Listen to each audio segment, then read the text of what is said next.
علیکم لوگ شہید ہو جاتے ہیں رسول اللہ کی آن بان شان کے لیے صلی اللہ علیہ وسلم کی عظمت کے لیے شہید ہوتے ہیں، شادی بھی نہیں کراتے، ملک اور قوم کے لیے بھی شہید ہو جاتے ہیں، کتنے عہد کر کے اپنی بیویوں سے باہر کے ملک بھی چلے جاتے ہیں، ان کی بیویاں ان کے حق میں رہتی ہیں ہمیشہ کی جنت کے لیے۔ اے حسین لڑکوں لڑکیوں، دنیا کی چمکتی چیزیں قیامت تک آتی رہیں گی، لیکن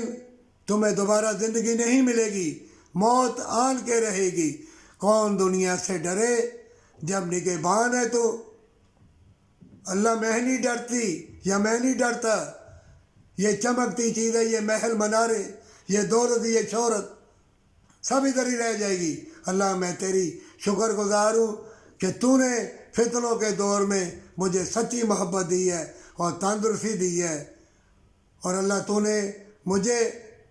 بدکاری کی ہواؤں سے بچایا ہے،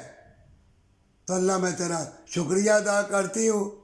اتنی سی زندگی کے لیے ہمیشہ کی جنت،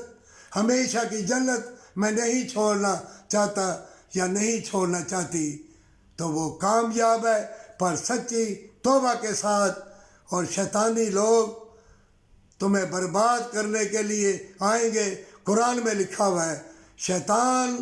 تمہارا جانی دشمن ہے، تمہیں اندھا کر دے گا، آنکھوں کا، دل کا، ضمیر کا اندھا کر دے گا، الفت اور پیار کا اندھا کر دے گا۔ جو اللہ سے محبت مانگتا ہے،